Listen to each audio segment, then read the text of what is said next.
This cheap, unknown 2-in-1 tablet laptop device has a couple of very interesting tricks up its sleeve. So before we get started with today's video, I'd like to thank the folks at Gearbest for making this video possible. I'll be working with them to do some very interesting reviews with their wide selection of laptops and other gear, and I have an affiliate code that you guys can use when shopping on their website. The link is in the description. So why did I pick this 2-in-1 to review? Well, this is the Chuwi HiBook H10. No, not that Chuwi. That's a hilarious joke. And it has a few very interesting features. At first glance, it doesn't seem like a very intriguing device. It has a very standard spec sheet for the $200 PC market. This thing packs a quad-core Intel Atom X5 Z8350 clocked at 1.44 GHz, 4 GB of RAM, integrated Intel HD 400 graphics, and 64 GB of eMMC memory. These are fairly common specs, but what sets this computer apart is how it uses this hardware. See, this is a 2-in-1 laptop, which means it has a detachable screen that functions as a standalone tablet. But while most Windows 2-in-1s are limited to Windows only, this thing actually dual boots. It runs 64-bit Windows 10 as well as Android 5.1, meaning you can use this computer for far more tasks than normal 2-in-1s. Not only can this be used as a traditional Windows laptop with a keyboard and a trackpad, but it can also be used as a completely standalone Android tablet. So let's go over the build of this little 10-inch bad boy. To start, the tablet part of the device has a metal back with chamfered edges, a rear and front-facing camera, which are, of course, nothing to write home about, and a surprisingly good 1080p IPS panel that looks sharp and has pretty decent viewing angles. Along the left side, we find a micro SD card slot, a USB-C port, which I was very surprised to see that the machine uses for power. We also find a micro USB, micro HDMI, and headphone jack. On top is the power button and volume rockers. If you stick the tablet onto the keyboard attachment with its surprisingly strong metal latch, you'll enjoy 2 additional USB Type-A ports. The thick hinge also helps elevate the keyboard when the screen is open. I do have some complaints about the keyboard attachment, however. For one, the keys are just too small. There seems to be plenty of space between and around the keys for larger keycaps. Additionally, the trackpad is simply too small to be useful. It's really not usable, and I prefer to just use the touchscreen or a Bluetooth mouse. Additionally, the fit and finish of the keyboard could be better. While it does have a metal palm rest and typing surface, the metal isn't finished all that well, and the area around the USB ports is too sharp for my liking.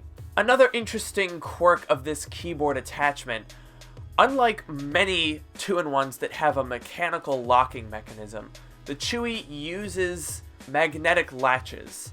Now, before you get concerned that they're not going to be strong enough to hold the tablet in place, don't worry. In fact, I would say the opposite problem is the case. The problem is they're so strong, it's hard to detach the display, which you have to do by pulling it off manually. It was so hard to do, in fact, that I had to find a way to detach it without either breaking the thing or sending the screen flying. In Windows mode with the keyboard attached, the laptop has very odd proportions. They're certainly not that of a traditional laptop. It has a very tiny trackpad and palm rest area, and absolutely enormous bezels on the side of the display. Now, this issue isn't as pronounced when you have the laptop in tablet mode, because thick bezels aren't all that uncommon on a tablet, and they look alright. And if the mood takes you and Android suits your needs at this particular moment, there's a handy desktop shortcut to boot the machine right into Android 5.1. Simply detach the keyboard, and in just a few seconds your Windows laptop has transformed into an Android tablet. It's rare to see a 2-in-1 that actually has a noticeable difference when you detach its screen. But switching from a laptop with Windows 10 to an Android tablet certainly does the trick. The problem with this dual boot system is that the 64GB eMMC SSD is split with 40 gigs going to Windows and 24 going to Android.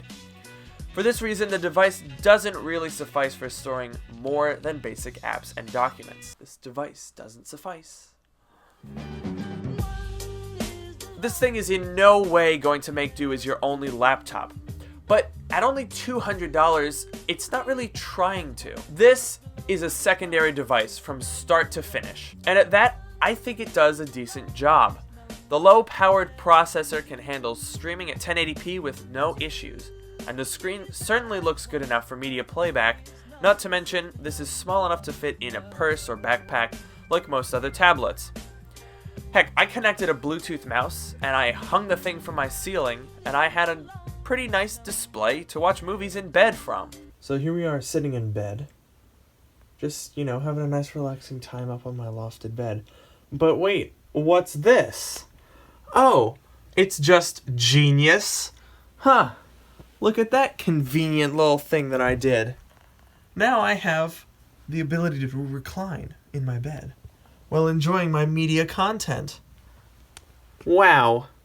Amazing. It's not going so well. Okay, so maybe that's not very practical, but you see my point in that this is very handy when it comes to media playback or even writing some emails or some other basic Windows tasks. Overall, I was certainly surprised by how much I enjoyed this convertible 2-in-1 laptop, tablet, Android, Windows thing. So thank you guys so much for watching this video. As usual, make sure to head on over to my subreddit, which is linked in the description below if you have any comments or questions, and I will catch you guys in the next video.